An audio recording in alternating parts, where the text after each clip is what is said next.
ধরো তারের ব্যাসই পরিমাপ করতে হবে, ধরো স্ক্রু গজ দিয়ে তারের ব্যাস পরিমাপ করবা, তারের ব্যাসটা পরিমাপ করবা।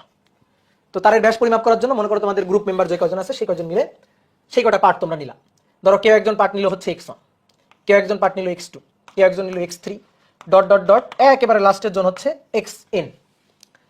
এবার এগুলোর মধ্যে সঠিক মান কোনটা, x1 x2 x3 x4 কোনটা সঠিক? সঠিক মান যখন হিসাব করো তখন কি করো, এগুলোর গড় করো, গড়। তাহলে এগুলার গড় করো, এগুলার তুমি কি হিসাব করো, গড় করো। তাহলে এবার দেখো যে ব্যাসের গড় মান অর্থাৎ পরিমাপকৃত রাশিটির গড় মান, এই গড় মান x ধরছো এগুলারে, তাহলে গড় মান হচ্ছে x বার। তো এটা কি হবে, এটা হবে x1 plus x2 plus x3 plus dot dot dot plus xn divided by n। ঠিক আছে, n কি, n হচ্ছে পাঠ সংখ্যা, ডিভাইডেড বাই n, n কি, n হচ্ছে পাঠ সংখ্যা। তাহলে এটা হচ্ছে এই যে গড় মান হিসাব করা। তাহলে এই গড় মানটাকেই আমরা ধরি সঠিক মান, এই গড় মানটাকে আমরা কি ধরি, সঠিক মান ধরি, যে গড় মানটাই হচ্ছে আমাদের সঠিক মান। যেহেতু অনেকগুলো ডাটা অনেকে পরিমাপ করছে, এখন কেউ যদি বলে না ভাই x2টা সঠিক, কিভাবে বুঝলা তুমি x2 সঠিক? আমরা পরিমাপ করতে গিয়ে যত বেশি ডাটা নিব, যত বেশি সংখ্যক পার্ট নিব, পরিমাপের শুদ্ধতা কিন্তু তত বাড়বে। ধরো মানে দুইবার হিসাব করলা, তো দুইবার হিসাব করে যোগ করে 2 দিয়ে ভাগ দিলা, এই মানটা যতটা সূক্ষ্ম হবে, যতটা শুদ্ধ হবে, তার চেয়ে কেউ যদি দুইবারের জায়গায় 10 বার হিসাব করে, 10 বার হিসাব করে 10 বার যোগ করে তারপর 10 দিয়ে ভাগ দেয়, তাহলে তারটা কিন্তু বেশি পারফেক্ট হবে, বেশি সূক্ষ্ম হবে। তাহলে যত বেশি পার্ট সংখ্যা বাড়বে তত কিন্তু রাশিটার পরিমাপের যে মানটা, সেইটার গড় মানটা শুদ্ধতাও কিন্তু তত বেশি বাড়বে। তাহলে এইটাকে আমরা, এই যে গড় মান, এইটাকে আমরা ধরে নিব ওই রাশিটার সঠিক মান। x1 x2 x3 x4 কোনোটাই সঠিক না। তাহলে সঠিক হিসাবে কোনটা চালাবো, এক্সামে অ্যান্সার কোনটাকে লিখবো, অ্যান্সার লিখবো গড় মানটাকে, x বারটাকে অ্যান্সার হিসাবে লিখবো। কথা কি বোঝা গেল, কি ক্লিয়ার? এবার আসো দেখো, এবার আমাদের বলা হচ্ছে নাও এবার ত্রুটি হিসাব করো। গড় মান তো হিসাব করছো, গড় ত্রুটি হিসাব করো, গড় ত্রুটি হিসাব করো। তাহলে গড় ত্রুটিটা হিসাব কিভাবে করবো, ত্রুটির হিসাবটা কিভাবে করবো? তো খুবই সহজ। দেখো গড় ত্রুটি পাবা তুমি যতবার পার্ট নিছো ত্রুটি কিন্তু ততবার। কেমনে? এই যে পরিমাপের সঠিক মান ধরছো x বার, এটারে তুমি এই যে গড় মানটারে সঠিক মান ধরছো, গড় মান এটা হচ্ছে সঠিক মান। তাহলে ভালো করে খেয়াল করো তো ভাই, x1 আর x বার এদের যে ডিফারেন্সটা, এটা হচ্ছে প্রথমবার ত্রুটি। কারণ প্রথমে ধরো সাপোজ মনে করো যে তুমি, তোমার নাম ধরো যে সাপোজ মনে করো যে আবুল, তো আবুল হিসাব করছে x1, তাহলে আবুলের যে ত্রুটিটা সেটা হচ্ছে ডেল x1। সেটা কিভাবে পাবো, সেটা পাবো হচ্ছে এই যে x বার এবং x1 এদের ডিফারেন্স নিয়ে, এদের ডিফারেন্স নিয়ে আমি পাবো ডেল x1। তারপরে x2 এবং x বার এদের যে ডিফারেন্সটা, x2 এবং x বার এদের ডিফারেন্সটা নিয়ে আমি পাবো ডেল x2। x3 আর x বার এর ডিফারেন্সটা নিয়ে আমি পাবো ডেল x3। এবার এভাবে ডট ডট ডট ডট চলতে থাকবে। xn এবং x এর যে হিসাবটা, এটার যে ডিফারেন্সটা, সেটা নিয়ে আমি পাবো ডেল xn। কি ক্লিয়ার? তাহলে আমি এই পরিমাপ করা মানগুলো থেকে যখন এই সঠিক মানটাকে মানের বেশি বা কম পার্থক্যটা নিব, তখনই আমি একটা একটা একটা একটা করে ত্রুটি পাবো। তাহলে যতবার হিসাব, যতজন হিসাব করবে ততজন ত্রুটি। ঠিক আছে, ধরো আবুলের ত্রুটি ডেল x1, বাবুলের ত্রুটি ডেল x2, কাবুলের ত্রুটি ডেল x3, ডাবুলের ত্রুটি ডেল x4, এইভাবে যতজন হিসাব করবে ততটা ত্রুটি আসবে। এইবার আমি বললাম না এই বলো তো দেখি ত্রুটির মান বলো। তো ত্রুটি তো এই যে যতবার হিসাব করা হয়েছে ত্রুটি তো ততগুলো। তো আমি যখন তোমাকে বলবো ত্রুটি বলো, তখন তুমি বলবো আচ্ছা ঠিক আছে ভাই, মানের যেমন আমি গড় মান বলছি, ঠিক তেমনি ওই রাশিটার ত্রুটিরও এরকম গড় ত্রুটি বলবো। তাহলে আমরা কি বলবো, গড় ত্রুটি, গড় ত্রুটি। তাহলে গড় ত্রুটিটা হবে ডেল x, এটা হচ্ছে ত্রুটি, তার উপরে বার মানে গড়, ত্রুটির গড়। তাহলে এখানে কি হবে, এখানে হবে del x1 plus del x2 plus dot dot dot dot dot dot del xn, del xn divided by n, del xn divided by n, এটা হচ্ছে গড় ত্রুটি। তবে একটা কথা আছে, তবে একটা কথা আছে। কি কথা? ধরো তুমি পরিমাপ করছো 4, তোমার বন্ধু পরিমাপ করছে 5, তাহলে গড় হচ্ছে 4.5। তাহলে 4 থেকে 4.5 বিয়োগ দিলে, 4 থেকে 4.5 বিয়োগ দিলে মাইনাস, আর 5 থেকে 4.5 বিয়োগ দিলে প্লাস। তাহলে এই যে ডেল x1 সেটা হচ্ছে মাইনাস, ডেল x2 সেটা হচ্ছে প্লাস। যখন তুমি এখানে যোগ দিবা তো ত্রুটি তো যোগ হইতে গিয়ে আবার বিয়োগ হয়ে যাবে। তাহলে কি করতে হবে জানো, বলো কি করতে হবে? কি করতে হবে? এই যে ডেল x1 সেটা মাইনাস আর ডেল x2 সেটা প্লাস, তো যখন যোগ করবা তখন তো ত্রুটি বিয়োগ হয়ে গেল। তো ত্রুটি কি বিয়োগ হয় বলো? ত্রুটি কি বিয়োগ হয়? ত্রুটি কি হবে? সর্বদা যোগ হবে ত্রুটি, ত্রুটি সর্বদা যোগ হবে। তাহলে হ্যাঁ, এই যে মডুলাস কে বলছে দেখি, কার মাথায় অনেক বুদ্ধি দেখি, কই চলে গেল, সায়েম খান বলছে, হ্যাঁ গুড। তাহলে এটা হবে মডুলাস, এই যে এই সবগুলার ত্রুটির ক্ষেত্রে হবে মডুলাস। তাহলে আমরা পরম মান নিয়ে কাজ করব, পরম মান নিয়ে কাজ করব। প্রভাকর বলছে, তারপরে সমা বলছে, গুড, ভেরি গুড। এইবার আসো, পরীক্ষায় নর্মালি তোমার গ্রুপ ডাটা থেকে গড় মান হিসাব করতে আসবে, গড় ত্রুটি হিসাব করতে আসবে। এবার আমি তোমার আরো দুইটা জিনিস একটু শেখাবো, একটা হচ্ছে প্রমাণ বিচ্যুতি আর একটা হচ্ছে সম্ভাব্য ত্রুটি। প্রমাণ বিচ্যুতিটা কি জানো? প্রমাণ বিচ্যুতি, প্রমাণ বিচ্যুতি, এই প্রমাণ বিচ্যুতি এটাকে ডি দিয়ে প্রকাশ করা হয়। প্রমাণ বিচ্যুতি কি অনেকে জিজ্ঞেস করতে পারো, মানে অনেক সময় 1 মার্কের প্রশ্ন আসতে পারে, প্রমাণ বিচ্যুতি কাকে বলে? সেটা হচ্ছে ত্রুটির বর্গের গড় মান, ত্রুটির বর্গের গড় মানের বর্গমূল, গড় মানের বর্গমূল, এটা হচ্ছে প্রমাণ বিচ্যুতি। ত্রুটিগুলা del x one, del x two, del x three, del x n, এগুলারে তুমি কি করবা? বর্গ করবা। ডেল এক্স ওয়ান বর্গ, তারপরে ডেল এক্স টু বর্গ, dot dot dot del x n তার বর্গ। এবার ডিভাইডেড বাই এন দিয়ে ভাগ দাও, তাহলে বর্গ করার পরে যোগ করে এন দিয়ে ভাগ দিলে বর্গ করে গড়, বর্গ করে গড়, তারপরে কি করতে হবে? বর্গমূল, উপরে রুট চিহ্ন, উপরে এই যে রুট চিহ্ন। তাহলে এটাই হচ্ছে প্রমাণ বিচ্যুতি ডি এর সূত্র। ঠিক আছে? এইবার অনেকে জিজ্ঞেস করতে পারে, ভাই প্রমাণ বিচ্যুতি কেন, কি দরকার? আমরা গড় ত্রুটি দিয়েই তো কাজ চালিয়ে দিতে পারি, তো প্রমাণ বিচ্যুতি কেন? দেখো, তুমি এর পরে গিয়ে ইন্টার সেকেন্ড ইয়ারে উঠে অথবা ইন্টার ফার্স্ট ইয়ারের লাস্টের দিকে তুমি একটা নতুন একটা টার্মের সাথে পরিচিত হবে, সেটা হচ্ছে মূল গড় বর্গমান। মূল গড় বর্গমান, এই প্রমাণ বিচ্যুতিটা হচ্ছে ত্রুটির মূল গড় বর্গমান। এখন কথা হচ্ছে মূল গড় বর্গমানটা কেন? দেখো, আমরা যখন কোন রাশির গড় হিসাব করি তখন গড় হিসাব করে, যেমন এই যে ত্রুটির হিসাবটা আমরা করতে চাই, তো ত্রুটির হিসাবটা করতে গেলে দেখো ভালো করে খেয়াল করবা, এক্স বার ধরো এক্স ওয়ান আর এক্স টু, তো এক্স ওয়ান এর মান হচ্ছে ধরো 4 আর এক্স টু এর মান হচ্ছে ধরো -4.5। ঠিক আছে? এরকম। তা আমি যখন আর কি ধরো যে যোগ করে যখন গড় করব, মানে x one plus x two divided by ধরো 2, যখন গড় করবো তখন এই যে যোগ করে দেখো, এই যে ত্রুটির ক্ষেত্রে কি হয়ে যাচ্ছে, এই দুইটা যোগ করলে আরো কমে যাচ্ছে, দুইটা যোগ করলে কি হয়ে যাচ্ছে, আরো কমে যাচ্ছে। এটাই হচ্ছে সমস্যা। তো এই কারণে ওই যে দেখো, আমরা কমে যাচ্ছে, আমরা ত্রুটি কখনো বিয়োগ করবো না, ত্রুটি সর্বদা যোগ করবো। এই কারণে আমরা কি করছি, গায়ের জোরে পরম মান নিয়ে হিসাব করছি। এখন মনে করো কেউ চাই যে না, এরকম গায়ের জোরে পরম মান নিয়ে হিসাব করবো না, তাহলে তারা আমি একটা বুদ্ধি দিতে পারি যে তুমি একটা কাজ করো ভাই, তুমি প্রথমে আগে গড় করিও না। ভালো করে শুনিও, দেখো কিভাবে প্রমাণ বিচ্যুতিটা আসতেছে, যে তুমি আগে গড় করিও না, কারণ গড় করলে তো দুইটা, একটা প্লাস একটা মাইনাস, তো যখনই যোগ করে দিচ্ছ তখন তো কমে যাচ্ছে। এই কারণে তুমি আগে যোগ করিও না, আগে তুমি একটা কাজ করো, এক্স ওয়ান এর বর্গ করো, এক্স টু এর বর্গ করো। এবার বর্গ করলে প্লাস মানও প্লাস, মাইনাস মানও প্লাস, প্লাস মানও প্লাস হয়ে যাচ্ছে, মাইনাস মানও প্লাস হয়ে যাচ্ছে। বর্গ করলাম, এটারও বর্গ করলাম, এইবার বর্গ করে যোগ করো, দেখো এবার আর কিন্তু কমে না। তাহলে তুমি বর্গের গড় বের করো, তুমি শুধু গড় করো না, বর্গের গড় করো। বর্গের গড় করলে আর ঝামেলা নেই। কিন্তু ব্যাপারটা হচ্ছে, তোমার তো লাগবে গড় মান, রাশিটার গড় মান লাগবে, ত্রুটির গড় মান লাগবে, ত্রুটির বর্গের গড় তো লাগবে না। তো তুমি তো ত্রুটির বর্গের গড় বের করে ফেলছো, তাহলে অন্যায় করে ফেলছো না, বর্গের গড় বের করে বর্গ করে অন্যায় করে ফেলছো। এবার এই অন্যায় মোচন করো, পাপ করে ফেলে পাপ খণ্ডন করতে হবে। এবার তাহলে আমরা কি করছি, বর্গ করে পাপ করে ফেলছি, তাহলে এবার পাপ মোচন করতে হবে। তাহলে বর্গের পাপ মোচন কি জানো? বর্গের পাপ মোচন হচ্ছে বর্গমূল, বর্গের পাপ মোচন হচ্ছে বর্গমূল। তাহলে এখন দেখো, এই যে ত্রুটিটা আসলো, এটা কিন্তু আর মনে করো ঝামেলা হবে না। কি ক্লিয়ার? সরাসরি আমরা যখন গড় করতে যাচ্ছিলাম তখন একটা প্লাস একটা মাইনাস, এই যে বিয়োগ হয়ে যাচ্ছিল, কিন্তু আমরা তো তাই যে ত্রুটি খবরদার যেন বিয়োগ না হয়। তাহলে এই কারণে আমরা কি করলাম, আমরা সরাসরি আগে ত্রুটির গড় করবো না, ত্রুটির বর্গ করবো, তারপরে গড় করবো, তারপরে লাস্টে গিয়ে আবার বর্গমূল করবো, তাহলে আর কিন্তু ক্ষতি নেই। তো এই হচ্ছে কাহিনী, বুঝতে পারছো? অনেকে মনে করো যে প্রমাণ বিচ্যুতি পড়ার পর মনের মধ্যে একটা খুঁতখুঁতানি থাকে যে কি ব্যাপার, কেন ওইটা হইলো, কেন প্রমাণ বিচ্যুতি আমরা হিসাব করলাম। তো এই হচ্ছে কাহিনী, এই প্রমাণ বিচ্যুতি, এটা হচ্ছে এই যে মূল গড় বর্গমান হিসাব করা। এরপরে আমরা বহুত জায়গায় এই মূল গড় বর্গমান হিসাব করবো, এটারে বলা হয় আরএমএস মান, রুট মিন স্কয়ার মান, আরএমএস মান। যেমন আরএমএস বেগ, গ্যাসের ক্ষেত্রে গ্যাসের অনুর আরএমএস বেগ, root mean square velocity, RMS বেগ। তাহলে এটা গেল প্রমাণ বিচ্যুতি। এবার আসো, আরেকটা জিনিস আছে, সেটা তোমাদের বইতে নেই, কখনো আসবেও না, কিন্তু বর্তমানে সবচেয়ে বড় অস্ত্র কি জানো? ইনফরমেশন। যার কাছে যত ইনফরমেশন সে তত মনে করো যে ধনী, সহজ কথা। তো এই কারণে একটু ইনফরমেশন আমরা অন্যান্য প্ল্যাটফর্মের চেয়ে একটু বেশি জানতে চাই। তো এই কারণে আমি তোমাকে আরেকটা ইনফরমেশন দিয়ে দিচ্ছি, সেটা হচ্ছে সম্ভাব্য ত্রুটি, প্রবাবিলিটি এরর। সূত্র কোত্থেকে আসছে তোমার আপাতত জানার দরকার নেই, তুমি যা সূত্রটা মাথায় রাখবা। প্রবাবিলিটি এরর, সম্ভাব্য ত্রুটিকে পি দিয়ে লেখা হয়। এর সূত্রটা হচ্ছে উপরে 2d, নিচে হচ্ছে √3 × n। ঠিক আছে? √3 × n, এই n হচ্ছে পাঠ সংখ্যা, বড় হাতের n, এই n হচ্ছে পাঠ সংখ্যা, যে কতবার তুমি হিসাব করছো, কতবার তুমি পাঠ নিছো সেটা। আর ডি কি? ডি হচ্ছে প্রমাণ বিচ্যুতি। ঠিক আছে? ডি কি? ডি হচ্ছে প্রমাণ বিচ্যুতি। একজন জিজ্ঞেস করছে, ভাইয়া বড় হাতের এনটা কি? বড় হাতের এন হচ্ছে কতগুলো পাঠ নিচ্ছ, কতবার হিসাব করতেছো, কয়জন হিসাব করতেছে সেটা, কি ক্লিয়ার? তাহলে 2d divided by √3 × n, 2d divided by √3 × n। তাহলে সূত্রগুলো যদি হয়ে যায়, এবার আসো আমরা একটা প্র্যাকটিস করি, তাহলে এই সূত্রগুলো একেবারে আত্মার সাথে গেঁথে থাকবে।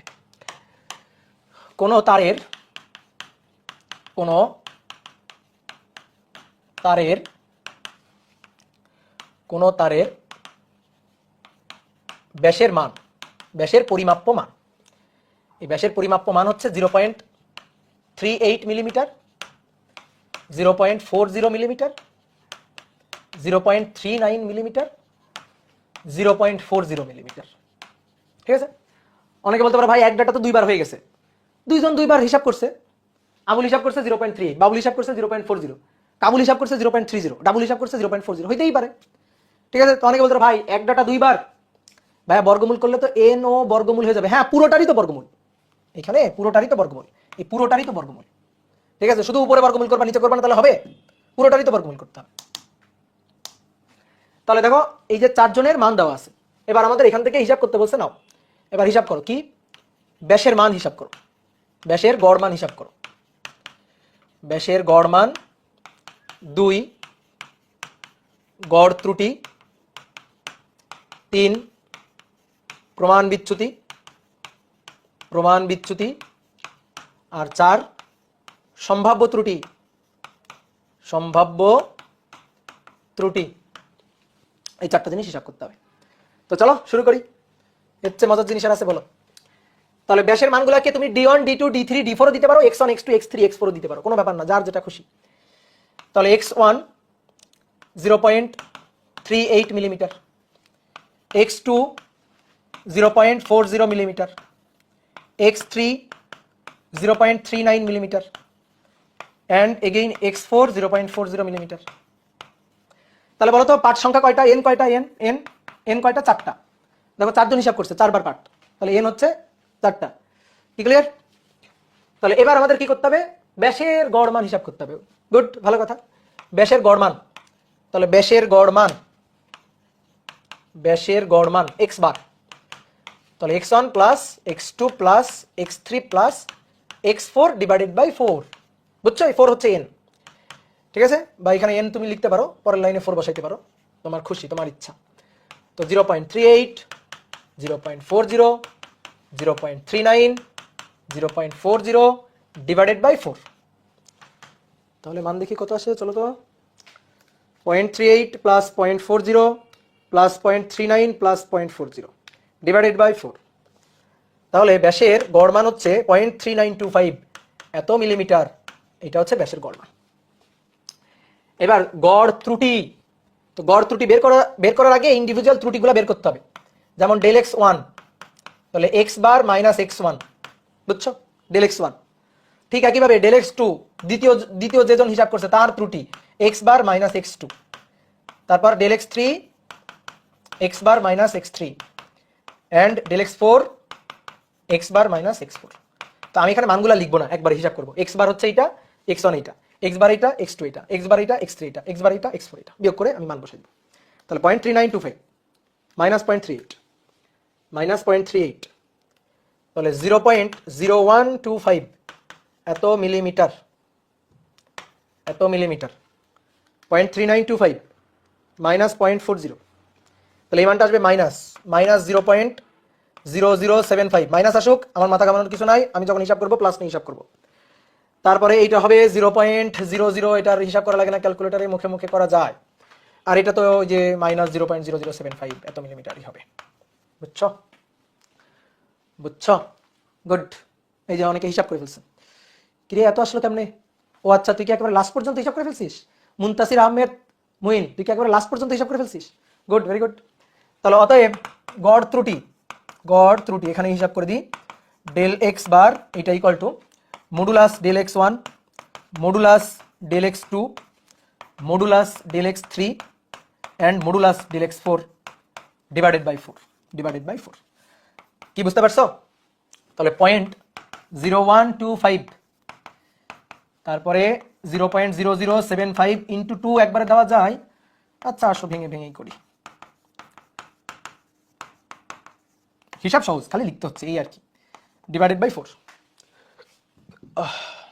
Divided by 4। তাহলে 0.0125 প্লাস 0.0075 0.0025 প্লাস 0.0075 ডিভাইডেড বাই 4। তাহলে 0.0075, 0.0075 এত মিলিমিটার, এই যে চলে আসছে। কি ক্লিয়ার? বুঝতে পারছো? এবার তাহলে বাকি থাকলো কি, প্রমাণ বিচ্যুতি। এবার 3 নম্বর প্রমাণ বিচ্যুতি D, D equal to root. Root কিন্তু পুরোটার মধ্যে, রুট কিন্তু পুরোটার মধ্যে, দেখো এদিকে তাকাও, del x1 square, del x2 square, del x3, del x3 square, del x4 তার স্কয়ার, এই যে ডিভাইডেড বাই 4, ডিভাইডেড বাই 4 মানে n, তাহলে এটা কি হইলো, ত্রুটিগুলোর বর্গের গড় হইলো, কিন্তু আমার তো বর্গের গড় মানটা দরকার না, আমার দরকার ত্রুটির মানটা। তাহলে এই যে বর্গমূল করে দিব, ঠিক আছে, আমি কি করব, বর্গমূল করে দিব, এই যে বর্গমূল চিহ্ন দিয়ে দিতে হবে। পুরোটার উপর অনেকে কি করে, ভুলটা এই জায়গাটাতে করে, এইটুকুর উপরে রুট বসাই, নিচে এনটাকে আর খেয়াল করে না, কিন্তু পুরোটার উপরে রুট বসাইতে হবে, এটা পুরোটা মানে এই পুরো মানটারই তো তুমি বর্গমূল করবা, তাই না বলো? তাহলে মানগুলো বসাইলে এবার হয়ে যাবে রুট 0.0125 স্কোয়ার প্লাস 0.0075 এর স্কোয়ার প্লাস 0.0025 তার স্কোয়ার প্লাস 0.0075 তার স্কোয়ার ডিভাইডেড বাই 4। ঠিক আছে, তাহলে কত আসে দেখি, 0.0125 স্কোয়ার, 0.0075 স্কোয়ার, 0.0025 তার স্কোয়ার, আবার 0075 তার স্কোয়ার, তাকে ভাগ দিব 4 দিয়ে, এবার রুট অ্যান্সার। তাহলে এটা হচ্ছে 0.00829 এর পর আরো আছে, এইটুকু রাখলেই চলবে। তাহলে এটা হচ্ছে প্রমাণ বিচ্যুতি এত মিলিমিটার, এটা হচ্ছে প্রমাণ বিচ্যুতি এত মিলিমিটার। এবার লাস্ট ওয়ান হচ্ছে সম্ভাব্য ত্রুটি, প্রবাবিলিটি এরর। তাহলে প্রবাবিলিটি এরর ছিল 2d ডিভাইডেড বাই √3n। এই প্রবাবিলিটি এরর এটা আমরা ধরো যে যখন ইঞ্জিনিয়ারিং পড়ি তখন আমাদের খুব কাজে লাগে, এটা ক্যালকুলেটরে হিসাব করা যায়, একেবারে ক্যালকুলেটরে মোড আছে, প্রবাবিলিটি এরর বের করার একেবারে ডাইরেক্ট মোড আছে, ওটা দিয়েই করা যায়। ডিভাইডেড বাই নিচে √3 ইন্টু n, এই nটা বড় হাতের দিয়েছিলাম না, বড় হাতের ছোট হাতের ব্যাপার না, দিলেই হইল। তাহলে n কয়টা পার্ট নিয়েছে, 4টা। তাহলে 2 into 0.00829 divided by √3 into 4, √3 into 4, তাহলে 0.00239, এই এত হচ্ছে প্রবাবিলিটি এরর এত মিলিমিটার। কি ক্লিয়ার? বুঝতে পারছো? গুড, বুঝতে পারছো? হয়ে গেল, সহজ না? এবার দেখো, শুধু তোমার মনে করো যে ব্যাসের গড় মান বের করতে বলে নাই, গড় ত্রুটিটা বের করতে বলে নাই, প্রমাণ বিচ্যুতিটাও বের করতে বলে নাই, শুধু একমাত্র সম্ভাব্য ত্রুটিটাই বের করতে বলছে। ধরো শুধু একমাত্র সম্ভাব্য ত্রুটিটাই বের করতে বলছে, শুধু একমাত্র সম্ভাব্য ত্রুটিটাই বের করতে বলছে, তাহলে পারা যাবে না বলো তো? শুধু একমাত্র সম্ভাব্য ত্রুটি বের করতে বলছে, তাহলে এতটুকু, এই যে জাস্ট এতটুকু ম্যাথ করলে শেষ। যদি শুধু সম্ভাব্য ত্রুটি বের করতে বলে তাহলে দেখো এতটুকু করলেই শেষ, শুধু সম্ভাব্য ত্রুটি বের করতে বললে এতটুকু করলেই শেষ, তাই না? ছোট্ট একটু ম্যাথ, সূত্র জানলে ইজি। সম্ভাব্য ত্রুটি, এইবার শোনো, এবার কাজের কথা শোনো। সম্ভাব্য ত্রুটি বের করতে বললে শুধু এইটুকু করলে শেষ না, সম্ভাব্য ত্রুটি বের করতে বললে প্রথম থেকে সবই করা লাগবে, সবই করা লাগবে। কেমনে? ডি এর মান তুমি কই পাইলা, ডি প্রমাণ বিচ্যুতি, এটা তুমি কই পাইলা? এটা তো 3 নম্বর থেকে পাইলা। তাহলে তোমার সম্ভাব্য ত্রুটি বের করতে গেলেও প্রমাণ বিচ্যুতি বের করা লাগবে, মূল গড় বর্গমান বের করা লাগবে, তাহলে তোমার ডিটা বের করতে হবে। এবার ডি হিসাব করতে গেলে ΔX1 ΔX2 ΔX3 ΔX4 হিসাব করা লাগবে। তাহলে ΔX1 ΔX2 ΔX3 ΔX4 হিসাব করতে গেলে এখানে আসতে হবে, এই যে ΔX1 ΔX2 ΔX3 ΔX4, অর্থাৎ 3 নম্বরটা করা লাগবে। এবার ΔX1 যখন হিসাব করবা তখন x বার লাগবে, ΔX2 হিসাব করতে গেলে x বার লাগবে, এই যে x বার লাগবে। x বার তুমি কোথায় পাবা? 1 নম্বরে পাবা, 1 নম্বরে পাবা। তার মানে দেখো, সম্ভাব্য ত্রুটি বের করতে গেলে কিন্তু একেবারে সিরিয়াল বাই প্রথম থেকে সবই করা লাগবে, ঠিক আছে? তাহলে সম্ভাব্য ত্রুটি বের করতে গেলে, প্রবাবিলিটি এরর বের করতে গেলে ডি লাগবে, ডি বের করতে গেলে ΔX1 ΔX2 ΔX3 লাগবে, আর ΔX1 ΔX2 ΔX3 এগুলো বের করতে গেলে আবার x বার লাগবে, অর্থাৎ গড়মান লাগবে। তার মানে প্রথম থেকে শুরু করে আসতে হবে, যাই বলো প্রথম থেকে শুরু করে আসতে হবে। তো এটা যদি সৃজনশীল প্রশ্নে আসে তাহলে তোমার ভেঙে ভেঙে আসবে, কোনো সমস্যা নেই। ধরো হচ্ছে গ নম্বরে আসলো গড় ত্রুটি বের করো, অর্থাৎ 2 নম্বর পর্যন্ত চাইলো হচ্ছে গতে, আর ঘতে বললো ধরো প্রমাণ বিচ্যুতি এবং সম্ভাব্য ত্রুটির মধ্যে কোনটির ত্রুটি বেশি হবে বা কোনটির মান বেশি হবে, কোনটির মান কম হবে, গাণিতিকভাবে যাচাই করো। ক্লিয়ার? ক্লিয়ার? বোঝা গেছে? ঠিক আছে। এবার অনেক সময় তোমার এই ম্যাথেরই ধরো একটু লাস্টে গিয়ে এরকম একটা প্রশ্ন করতে পারে, এরকম একটা প্রশ্ন করতে পারে। দেখো আমার এখানে লেখার জায়গা নেই বলে আমি এই পৃষ্ঠায় লিখতেছি। ধরো আমাদের বললো গড় ত্রুটি বিবেচনায় রাশিটির মান নির্ণয় করো। গড় ত্রুটি বিবেচনায়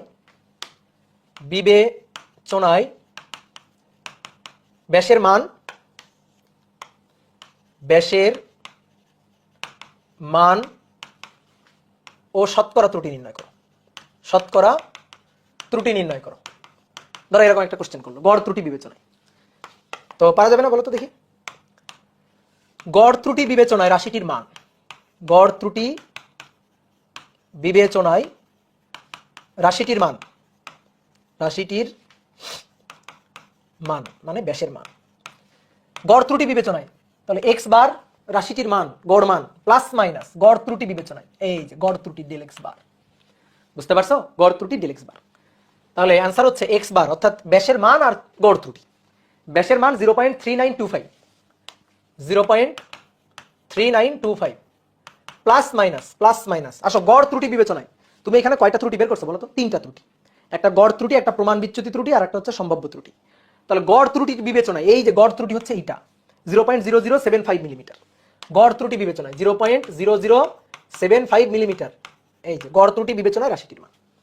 এখন আমি যদি লিখতাম, ধরো চাইতে তো পারতো নাকি, ধরো বলতে পারতো প্রমাণ বিচ্যুতি বিবেচনায় রাশিটির মান, তাহলে কি লিখতাম বলো তো? প্রমাণ বিচ্যুতি বিবেচনায় রাশিটির মান, তখন কি লিখতাম? এক্স বার, এটা হচ্ছে প্রকৃত মান মানে গড় মান আর কি, প্লাস মাইনাস ডেল এক্স বার না, এবার প্রমাণ বিচ্যুতি অর্থাৎ ডি। তাহলে 0.3925 প্লাস মাইনাস প্রমাণ বিচ্যুতি কত? 0.00829, 0.00829 এত মিলিমিটার। তাহলে তুমি এবার বলো তো সম্ভাব্য ত্রুটি বিবেচনায় রাশিটির মান, সম্ভাব্য ত্রুটি বিবেচনায় রাশিটির মান, সম্ভাব্য ত্রুটি বিবেচনায় রাশিটির মান, তখন কি লিখতাম? X bar plus minus P. তাহলে 0.3925 প্লাস মাইনাস সম্ভাব্য ত্রুটি। তো প্রবাবিলিটি এর সম্ভাব্য ত্রুটি আমরা কত বের করছি? 0.00239, 0.00239 এত মিলিমিটার। কি ক্লিয়ার? এইবার আসো গড় ত্রুটি বিবেচনায় শতকরা ত্রুটির মান বের করো, সম্ভাব্য ত্রুটি বিবেচনায় শতকরা ত্রুটির মান বের করো, প্রমাণ বিচ্যুতি বিবেচনায় শতকরা ত্রুটির মান বের করো। শতকরা ত্রুটি বের করতে হবে, বলো তো এবার কেমনে করবা? বলো শতকরা ত্রুটি বের করবা কেমনে? কিভাবে শতকরা ত্রুটি বের করবা বলো? কি বিবেচনায়? ধরো গড় ত্রুটি বিবেচনায় শতকরা ত্রুটি, গড় ত্রুটির হিসাবে শতকরা ত্রুটি, হিসাবে শতকরা ত্রুটি চাইছে। তাহলে শতকরা ত্রুটি কেমনে হিসাব করবা? Del x bar divided by x bar গুণ 100%। বোঝনি? বোঝনি শতকরা ত্রুটি? বোঝনি শতকরা ত্রুটি? বোঝনি? Del x bar divided by x bar গুণ 100%। কি ক্লিয়ার? তাহলে এইবার মান বসাই দাও। Del x bar 0.0075 divided by x bar 0.3925 গুণ 100%, গুণ 100%। তাহলে দেখি তো কত আসে। বাকি দুইটা তোমরা করো, নাও বাকি দুইটা আমি করে দিব না। বুঝতে তো পারছো বাকি দুইটা কোনটা কোনটা? বুঝতে পারছো কিনা বলো? 0.3925, দেখি তোমাদের কেমন বুদ্ধি, বাকি দুইটা বুঝতে পারছো কিনা। তাহলে এটা 1.91%, 1.9108%, 1.9108%, তাই না? হ্যাঁ। তাহলে এবার আমি যদি বলি প্রমাণ বিচ্যুতির হিসাবে শতকরা কত ত্রুটি, তাহলে প্রমাণ বিচ্যুতির হিসাবে শতকরা ত্রুটি হচ্ছে যে D divided by x bar গুণ 100%, প্রমাণ বিচ্যুতির হিসাবে। সম্ভাব্য ত্রুটির হিসাবে P divided by x bar গুণ 100%। নাও এগুলো হিসাব করো। কি ক্লিয়ার? সৃজনশীল প্রশ্ন ঘতে আসবে বা ঘতে আসার সম্ভাবনা এরকম, যদি এগুলো আসে আর কি, যে ঘতে আসবে কি যে সম্ভাব্য ত্রুটি এবং প্রমাণ বিচ্যুতি কার হিসাবে শতকরা ত্রুটির মান বেশি, কোনটার হিসাবে শতকরা ত্রুটির মান বেশি, কোনটার হিসাবে শতকরা ত্রুটির মান কম, গাণিতিকভাবে যাচাই করো। বুঝতে পারছো? তাহলে পারা যাবে না?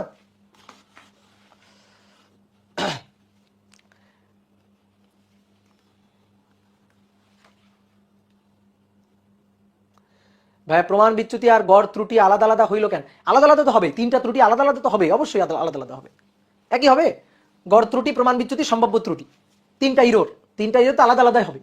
কিন্তু আলাদা আলাদা মানে যে অনেক বেশি আলাদা তা হবে না, ঠিক আছে? আলাদা আলাদা যে অনেক বেশি আলাদা তা হবে না, তবে আলাদা আলাদা হবে। ভাইয়া এন কে তো বর্গ করলাম না, কিন্তু বর্গমূল করলাম কেন? ওরা ধরে এখন মাইক দিব আমি। এই গড় করার সময় ধরো আমি বললাম তোমার আর আমার বয়সের গড় বের করো, তো মনে করো আমার বয়স হচ্ছে 18 আর তোমার বয়স হচ্ছে মনে করো 28, এই দুইটা যোগ করে কত দিয়ে ভাগ দিব আমরা বলো? আমার বয়স ধরো 18, তোমার বয়স 28, তাহলে এবার এই দুইটা যোগ করে কত দিয়ে ভাগ দিব? কত দিয়ে? 2 দিয়ে ভাগ দিব। এবার আমি তোমাকে বললাম আমাদের বয়সের বর্গের গড় বের করো, আমাদের বয়সের বর্গের গড়। বর্গের গড় বের করলে 18 স্কয়ার প্লাস 28 স্কয়ার, তুমি কি 4 দিয়ে ভাগ দিবা? বলো গড় বের করতে গেলে কি তুমি 4 দিয়ে ভাগ দিবা? তুমি তো 2 দিয়েই ভাগ দিবা। এবার আমি তোমাকে বললাম আমাদের বয়সের বর্গের গড় আমার লাগবে না, আমি মানে অন্যায় করে ফেলছি, বর্গ করে অন্যায় করে ফেলছি, তাহলে তুমি তখন বলবা নেন ভাই বর্গমূল করে দিলাম, নেন, ঠিক আছে, পাপ মোচন হয়ে গেল। কি ক্লিয়ার? তাহলে এইভাবে করবো না হিসাব? বলো তাহলে কি আমি কি এখানে 2 কে বর্গ করবো? একজন বলছে ভাই এনের কেন বর্গ করলাম না? এনে তো বর্গ করে গড় মানে কি যতগুলো সংখ্যা তাই দিয়ে ভাগ দিলেই হয় গড়। একজন বলছে ভাই আপনার বয়স 18, হ্যাঁ ধরো আমার বয়স 18, তোমার বয়স হচ্ছে 28, ঠিক আছে? কি ক্লিয়ার? তাহলে মোটামুটি ত্রুটির হিসাব হইলো, তাই তো? এবার তোমাদের একটা বাসার কাজ দিয়ে দিই নাকি, দেখি এটা তোমরা নিজেরা করার ট্রাই করবা কেমন পারো তোমরা। সেটা হচ্ছে একটি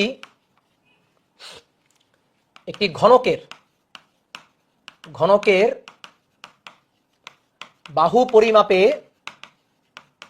একটি ঘনকের বাহু পরিমাপের ত্রুটি 2% হলে এর আয়তন পরিমাপের ত্রুটি কত? এর আয়তন পরিমাপে ত্রুটি কত? এর আয়তন পরিমাপে ত্রুটি কত? একটি ঘনকের বাহু পরিমাপে 2% ত্রুটি হলে আয়তন পরিমাপে ত্রুটি কত? দ্রুত বলো, দ্রুত, দেখি কে পারে। এটা বাসায় হোমওয়ার্ক দিয়ে কি লাভ, এখানেই করে দিই। একটা ঘনক তো বুঝতে পারতেছো যে তার দৈর্ঘ্য প্রস্থ উচ্চতা সব সমান। ঘনক আঁকতে পারো? দেখো তোমাদের একটা ঘনক আঁকার সিস্টেম শেখাই দিই। খালি হাতে ঘনক আঁকতে হয় কিভাবে। প্রথমে বর্গ আঁকবা, তারপরে এটারে কপি পেস্ট করে একটু সরাই এভাবে নিচের দিকে আঁকবা, কপি পেস্ট করে আঁকার পরে এবার কোণাগুলা যোগ করে দিবা, দেখবা একটা সুন্দর ঘনক হয়ে গেছে। ঠিক আছে? তো ঘনকের বাহুর দৈর্ঘ্য এল ধরলাম, ধরো এল, দৈর্ঘ্য প্রস্থ উচ্চতা সব সেম। তাহলে ঘনকের আয়তনের সূত্র কি? ভি ইকুয়াল টু কি? L into L into L, মানে এল কিউব না, মনে পড়ে? এল কিউব। ঠিক আছে, এল কিউব। এটা একটা এমসিকিউ, বুঝছো? এমসিকিউর অপশন আছে। অপশন হচ্ছে 6%, অপশন হচ্ছে 8%, অপশন হচ্ছে 8 পয়েন্ট বাহু পরিমাপে, একটি ঘনকের বাহু পরিমাপে, হ্যাঁ ঠিক আছে, 8.04%, আর ডি 6.02%। 6.02%। তাহলে ঘনকের বাহু পরিমাপের ত্রুটি, তাহলে del V divided by V, আর এই পাশে কোনো ধ্রুবক নাই, ওকে, তাহলে ডেল এল বাই এল। এল এর ঘাড়ে কত? 3, ঘাড় থেকে 3কে টেনে এনে সামনে বসাই দিবা। তাহলে এবার দেখো বাহু পরিমাপের ত্রুটি, ডেল এল বাই এল কি? বাহু পরিমাপের ত্রুটি না? বাহু তো ডেল, বাহু তো এল, তাহলে ডেল এল বাই এল বাহু পরিমাপের ত্রুটি, তাহলে 3 গুণ 2%, তাহলে 6%। বুঝতে পারছো? তাহলে ঘনকের বাহু পরিমাপে যদি 2% ত্রুটি হয়, তাহলে আয়তন পরিমাপের ত্রুটি কত? 6%। কি সহজ না বলতো?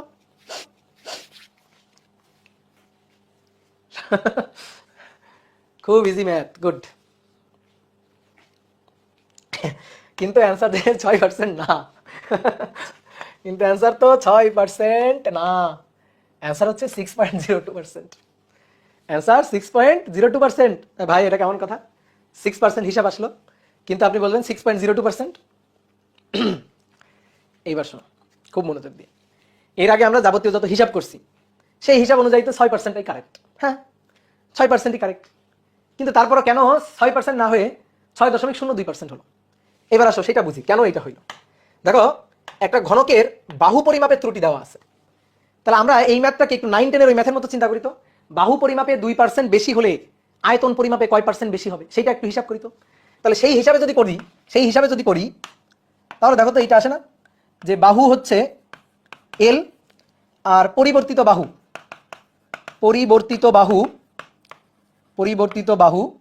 এল ড্যাশ, বা পরিবর্তিত বাহু এল ড্যাশ ধরার দরকার নেই, একবার লিখো এল প্লাস, অনেকে বলতে হয় প্লাস মানে মাইনাসও তো নিতে পারি, 2% কম ধরেও তো হিসাব করতে পারি। হ্যাঁ পারো। এল প্লাস এল এর 2%, তো এল প্লাস এল এর 2% হিসাব করলে কত হয়?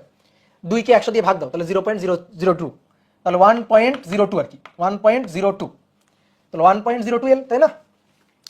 তাহলে এবার দেখো আগের আয়তন ভি হচ্ছে এল কিউব, বর্তমান আয়তন ভি ড্যাশ এটা হচ্ছে 1.02 এল কিউব। তাহলে আয়তন কতটুকু বেশি হইলো? V dash minus V. তাহলে শতকরা আয়তন বেশি, শতকরা পরিবর্তন বা শতকরা বৃদ্ধি, তো সেটা হচ্ছে ডেল ভি বাই ভি গুণ 100%। তাহলে ডেল ভিটা হচ্ছে V dash minus V divided by V গুণ 100%। ভি ড্যাশ 1.02 এল তার cube minus L cube divided by V L cube গুণ 100%। বুঝছো? যে আদি দৈর্ঘ্য এল, তাহলে তার জন্য আয়তন এল কিউব, দৈর্ঘ্য বৃদ্ধি হওয়ার পরে 1.02 এল, তো 1.02 এল হলে ভি ড্যাশ হচ্ছে 1.02 এল কিউব, তাহলে 1.02 L cube minus L cube divided by নিচে এল কিউব, তাহলে এখান থেকে অ্যান্সার হচ্ছে 1.02 কিউব মাইনাস 1 গুণ 100%। আমি এখান থেকে না ডাইরেক্ট একবার হিসাব করতে পারি, বা তুমি চাইলেও তো পারবা, তাই না? মনে মনে হিসাব করতে পারবা না? এল কিউব উপর থেকে কমন চলে গেল, তাহলে নিচের এল কিউব উপরের এল কিউব কাটাকাটি, তাহলে উপরে থাকলো 1.02 কিউব মাইনাস 1 গুণ 100 তাহলে গুণ 100 হলে 6.12 তো 6.12, ও সরি 6.02 লিখছি, গলতি হয়ে গেছে, গলতি হো গিয়া, 6.12 হবে, 12 সরি। তাহলে এইবার দেখো 6.12% আসলো কিনা, এই যে 6.12%। তাহলে অ্যান্সার হচ্ছে 6.12%। বুঝছো? অ্যান্সার হচ্ছে 6.12%। এবার তোলার পরে মনে মনে যত প্রশ্ন আসে সব প্রশ্ন এক জায়গায় করো, তারপরে আসো আমরা প্রশ্নগুলোর অ্যান্সার দিব। তাহলে আগে তুলো। ধোকা খেয়ে গেছো? ইস রে, ধোকা খেয়ে গেছো তোমরা, কষ্ট। এই অ্যান্সারও ভুল, আপনারা বিশ্বাস করেন না। এই পাগল, এই অ্যান্সার ঠিক, এই অ্যান্সার ঠিক, এটা ঠিক আছে। এটা তোলো। দাদা এখানে তো বাহু তো 2% বাড়াতে বলে নাই। আচ্ছা 2% ত্রুটি মানে কি? বাহু পরিমাপে 2% ত্রুটি মানে কি? যে বলছে ভাই বাড়াতে তো বলে নাই, 2% ত্রুটি মানে কি? হয় 2% বেশি নয়তো 2% কম। আমি 2% বেশি ধরে করছি, তুমি 2% কম ধরে করো, একই হিসাব আসবে, একই মানে আসবে। কথা কি বুঝছো? 2% কম ধরে হিসাব করলে পুরোপুরি একই মান আসবে না, ঠিক আছে? পুরোপুরি একই মান আসবে না। এইবার আসো যে কেন এই নিয়মেই তো ভাই আপনি শিখালেন, আপনি বললেন এই নিয়মে করা যাবে না, এই নিয়মে করতে হবে না, তো তারপরে কেন এখানে এই নিয়ম হইল না? এইবার শোনো, দেখো যতগুলো ম্যাথ আমি তোমারে করাইছি, ভালো করে শুনিও, লেখাবাদ, একেবারে লেখাবাদ, ভালো করে শুনিও। যতগুলো ম্যাথ আমি তোমারে এর আগে করাইছি, কোথাও দেখো ত্রুটি, এত বেশি ত্রুটি ছিল না। 2% ত্রুটি বিশাল ত্রুটি, 100-তে 2% ত্রুটি, এটা বিশাল ত্রুটি। এর আগে যতগুলো ম্যাথ করাইছি সেখানে ত্রুটি ছিল 0.001%, 0.02%, 0.003%, এরকম ছিল। মানগুলো 2% বিশাল ত্রুটি, 2% একের চেয়ে অনেক বেশি, 2% জিরোর চেয়ে অনেক বেশি, জিরোর কাছাকাছি না। এই যে ত্রুটিটা, এই ত্রুটিটা খুবই ক্ষুদ্র ত্রুটি, শূন্যের কাছাকাছি না, এটাই সমস্যা। শূন্যের কাছাকাছি না, এটাই হচ্ছে সমস্যা। ঠিক আছে? আমরা এই নিয়মে হিসাবটা করি না, এই নিয়মে হিসাব করলে উত্তরটা আসবে, ঠিক আছে, সমস্যা নেই, আসবে। তো এই নিয়মে হিসাব করাটা যাবে তখনই যখন ত্রুটি হবে শূন্যের খুবই কাছাকাছি, মানে সামান্য ত্রুটি। ঠিক আছে? শূন্যের খুবই কাছাকাছি যখন হবে তখনই এই নিয়মে হিসাবটা করা ঠিক আছে। কিন্তু যখন ত্রুটিটা শূন্যের কাছাকাছি হবে না, ত্রুটিটা অনেক বেশি হবে, যেমন 2%, 20% ত্রুটি হয়ে যাবে, 20%, 2%, তখন আর এই নিয়মে পুরোপুরি সঠিক রেজাল্ট আসবে না। সঠিক রেজাল্টের কাছাকাছি আসবে, কিন্তু পুরোপুরি সঠিক রেজাল্ট আসবে না। পুরোপুরি সঠিক রেজাল্ট এখানে হচ্ছে 6.1208%। তাহলে ওই 0.1208 ওইটুকু যদি ফেলে দিলে কিন্তু 6% ঠিকই আসে। ঠিক আছে? তার মানে দেখো, যদি এমন হইতো, ধরো যে ভাই পরীক্ষা আসলে কি করবো, আপনি তো কনফিউজ করে দিলেন। ভালো করে শোনো, এখন আমি তোমার ক্লিয়ার করে দিচ্ছি সবকিছু। মনে করো পরীক্ষাতে এই অপশনটা নেই, 6.12 এটা অপশনে নেই, অপশনে আছে হচ্ছে 6%। ওকে, তাহলে অ্যান্সার 6%। অপশনে নেই তো, এটা 6-এর কাছাকাছি অন্য কোনো অ্যান্সার নেই তো। দেখো 8 আছে, 8.04 আছে, হ্যাঁ 6 আছে একটা, তাহলে ওই যে 6% ওটাই অ্যান্সার। 6-এর আশেপাশে আছে কিছু, আশেপাশে কিছু আছে, ধরো এটা নেই, নিচেরটা নেই, তাহলে 6-এর আশেপাশে তো কিছু নেই, তাহলে তখন হচ্ছে 6 অ্যান্সার। কিন্তু এবার মনে করো এই যে 6-এর আশেপাশে এই মানটা আছে, এই যে 6-এর আশেপাশে এই যেটা এইটা আছে, অর্থাৎ 6.12 আছে, তখনই কি করবা? তখনই একটু বুদ্ধির বাতি জ্বালাবা, তখন একটু থামবা। ও আচ্ছা, 6% আছে, আবার 6.12% আছে, দুটোই আছে। বোর্ডে দেখো, মানে এটা আমার দোষ না, বোর্ডের দোষ। বোর্ড পরীক্ষা একবার এই আকামটা করছে, এমসিকিউ হিসাবে দিছে, দেওয়ার পরে ম্যাক্সিমাম স্টুডেন্ট তো 6% টাকায় চলে আসছে, কিন্তু দেখে তলে একটা অপশন আছে 6.12%, কিন্তু আসলে তো 6.12%, এটাই তো বেশি কারেক্ট। 6% এবং 6.12%-এর মধ্যে বেশি কারেক্ট কোনটা? বেশি কারেক্ট হচ্ছে 6.12%, এটা বেশি কারেক্ট। তাহলে এই 9-10-এর মেথডে, এই যে 9-10, এই যে মেথড, এই মেথড সবসময় চলবে, এবং এই মেথডেই এক্সাক্ট মানটা আসবে, এই মেথডেই এক্সাক্ট মানটা আসবে। এই যে নিচে যে মেথডটা করলাম, এই মেথডেই এক্সাক্ট মান আসবে, এই মেথডেই সবসময় চলবে। ত্রুটি জিরোর কাছাকাছি হোক, ত্রুটি জিরোর বেশি হোক, সবসময় নিজের মেথডটা চলবে। কিন্তু ত্রুটি যদি জিরোর কাছাকাছি হয় তাহলেই একমাত্র উপরেটা চলবে।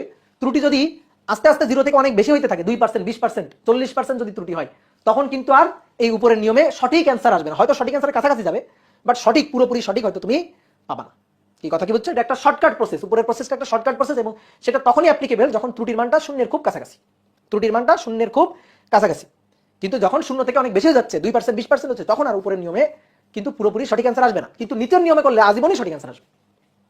কিন্তু আমরা নিচের নিয়মে করবো না তো, আমরা তো ম্যাথ করছি কি, উপরের নিয়মটা দিয়ে ম্যাথ করছি না, এবং দেখো যে কটা ম্যাথ করছি সব জায়গায় ত্রুটি ছিল শূন্যের খুবই কাছাকাছি। এবার আসো, আমি তোমাকে কি ডিসিশন তুমি নিবা, আমি তোমাকে খুঁটিনাটি সব ঘটনা বলছি, ঠিক আছে? ইনভেস্টিগেশনের সব ঘটনা আমি তোমার খুলে বলছি। এইবার আসো, আমি তোমাকে বলতেছি তুমি পরীক্ষায় কখন কোনটা করবা। ধরো ভাইয়া রিটেনে আসছে, ত্রুটি বেশি হোক, ত্রুটি কম হোক, যাই হোক, রিটেনে আসলে উপরের মেথড, কোনো কথা নাই। রিটেনে আসলে উপরের মেথড, কোনো কথা নাই। রিটেনে যদি আসে উপরের মেথড, কোনো কথা নাই। কিন্তু ধরো এমসিকিউতে আসছে, এমসিকিউতে আসছে, ধরো যেটা অ্যান্সার, এই নিয়মে করে যেটা অ্যান্সার, তার আশেপাশে অন্য কোনো উত্তর নেই, ওকে, তাহলে ওটা দাগ দিয়ে চলে আসবা 6%। কিন্তু যখনই তুমি দেখবা ও আচ্ছা 6.6% আছে, এবং 6-এর পরে আবার একটু সামথিং আছে, তখন তুমি একটু থামবা। ও আচ্ছা 6% আছে, আবার 6.12% আছে, তাহলে তো কাহিনী হইতে পারে, দেখি তো একটু চেক করি। তো তখন চেক করতে গিয়ে দেখবা যে থলের বিড়াল বের হয়ে গেছে। এই কথা কি বুঝতে পারছো? তখন দেখবা থলের বিড়াল বের হয়ে গেছে। তো তখন তুমি বুঝবা ও আচ্ছা, তাহলে তো 6% আর 6.12% এই দুটোর মধ্যে বেশি কারেক্ট কোনটা? বেশি কারেন্ট হচ্ছে 6.12%। ওটা জায়গায় দিয়ে চলে আসবা। বুঝতে পারছো? ঠিক আছে, ওটা জায়গায় দিয়ে চলে আসবা। কি ক্লিয়ার? 5.88% এটাও যদি থাকে তো এটাও থাকলে একটু থামবা। 5.88ও কিন্তু হইতে পারে। এই যে 5 পয়েন্ট, এটার অ্যান্সার কিন্তু 6.12% হইতে পারে, 5.88% হইতে পারে। কে রে এটা দেখি, এই কমেন্টটা কে করলো? তো খুবই বুদ্ধিমান, দেখি কে করলো এই কমেন্টটা। 5 পয়েন্ট দীপ্ত করছে 5.188%। তো সেটাও তো এই যে 6 এর আশেপাশে, তাই না? তখন একটু থামতে হবে। অনেকে বলতে ভাই এটা কখন আসবে? ওই যে দেখো আমি তো এখানে প্লাস ধরে নিয়ে হিসাব করছি, কিন্তু কেউ যদি চিন্তা করে আমি একটু কম ধরে নিয়ে হিসাব করবো, মানে ত্রুটি তো বেশি হইতে পারে কমও হইতে পারে, বেশি হইতে পারে কমও হইতে পারে। তো এখানে যদি মাইনাস নিয়ে হিসাব করো তাহলে এখানে 6.12% আসবে না, আসবে 5.88%। কেন? এই দেখো এই জায়গাটাতে এই যে এখানে প্লাস ধরছো, এখানে প্লাস না নিয়ে মাইনাস ধরে হিসাব করবা, তাহলে 1 থেকে 0.02 বিয়োগ হবে, 1 থেকে 0.02 বিয়োগ হবে।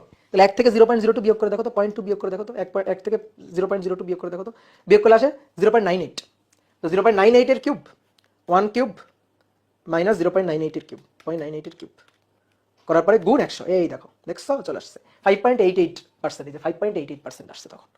তাহলে আমি যদি বেশি ধরি, বাহুর দৈর্ঘ্য পরিমাপে বেশি ধরি, তাহলে বেশি ধরলে তখন অ্যান্সার হচ্ছে 6.12%। এই যে, আর যদি ধরি কম তখন কিন্তু 5.88%। তাহলে এই কারণে বললাম 6% এর আশেপাশে যদি থাকে তখন একটু থামবা। বুঝলা? এই প্রবলেমটা ধরো তুমি নিজে সলভ করতে গিয়ে মানে ঘাবড়ে যাইতা, তা আমি কিন্তু এই যে তুমি যাতে ঘাবড়ে না যাও সেই কারণে আমি কিন্তু সবকিছু বলে দিলাম। এটা কিন্তু বোর্ডে আসা। ভাই লাস্টের আগের লাইনটা একটু ভেঙে দেখাবেন। লাস্টের আগের লাইনটা কোনটা? এটার আগের লাইনটা ভেঙে দেখাবো। দেখো এল কিউব আছে, উপর থেকে এল কিউব কমন নাও না, মনে কমন নাও, নিছো নেওয়ার পরে নিচে এল কিউব আছে, দেখছো? এবার উপরে এল কিউব, নিচের এল কিউব কাটাকাটি করে দাও, দিলা। তাহলে উপরে কি পড়ে থাকলো? 1.02 কিউব মাইনাস 1। তো 1.02 কিউব মাইনাস 1 ক্যালকুলেটর করো, করে 100 গুণ দিয়ে দাও। কি ঠিক আছে? এখান থেকে এখানে ভেঙে লেখা তো খুবই সহজ। উপর থেকে এল কিউব কমন নিয়ে নাও আর নিচের এল কিউব কাটাকাটি করে দাও। হ্যাঁ, দীপ্ত বলছে এরকম না আসলে বাঁচি। হ্যাঁ, এরকম না আসাই উচিত, কিন্তু এই যে বোর্ডে ফাজলামিটা করছে। ঠিক আছে, এই ম্যাথটা কিন্তু বোর্ডে আসা, আমি তোমার বলে দিচ্ছি কখন আসছে বোর্ডে। দেখি, এই ম্যাথটা কিন্তু বোর্ডে আসা। এবার বোর্ডে কোথায় আসছে দেখি, আমি তোমার বলে দিচ্ছি। দাও, এটা এমসিকিউতে আসছে।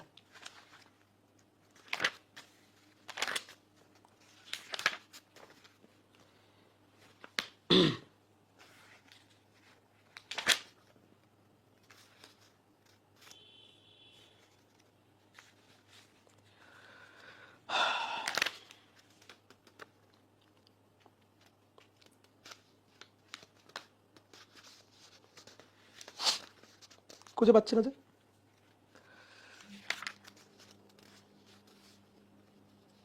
খুঁজে তো পাচ্ছি না।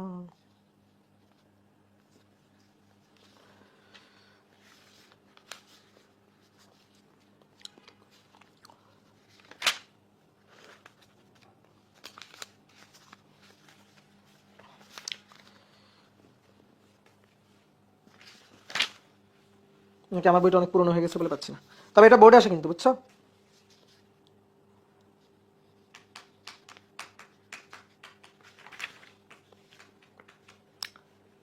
পাচ্ছি না, থাক। একজন লিখছে 6.12% আর 5.88%, দুটোই যদি থাকে, দুটো থাকবে না। ঠিক আছে, দুটো থাকবে না। দুটো থাকলে তো দুটোই জায়গায় থেকে চলে আসবে, দুটো থাকবে না, দুটো থাকার কথা না। ঠিক আছে, যে কোনো একটা থাকবে। কি ক্লিয়ার? ওকে, তাহলে আজকে এখানে শেষ করি নাকি? আজকে তাহলে বিদায়, টাটা। তো এই অধ্যায়ের আরেকটা ক্লাস নিলে কিন্তু এই অধ্যায়ের শেষ, এই অধ্যায়ের আরেকটা ক্লাস শেষ। তো পরের ক্লাসটাতে আমরা ত্রুটির আরেকটা ক্ষেত্র একটু দেখবো। ঠিক আছে, ত্রুটির আরেকটা ক্ষেত্র একটু দেখবো, এবং এর সাথে আমরা কি পড়বো? এর সাথে আমরা পড়বো হচ্ছে স্ক্রু গজ, লাইট ক্যালিপার্স এর লঘিষ্ঠ গণন নিয়ে পড়বো। কি ক্লিয়ার? তাহলে টাটা, বাই বাই।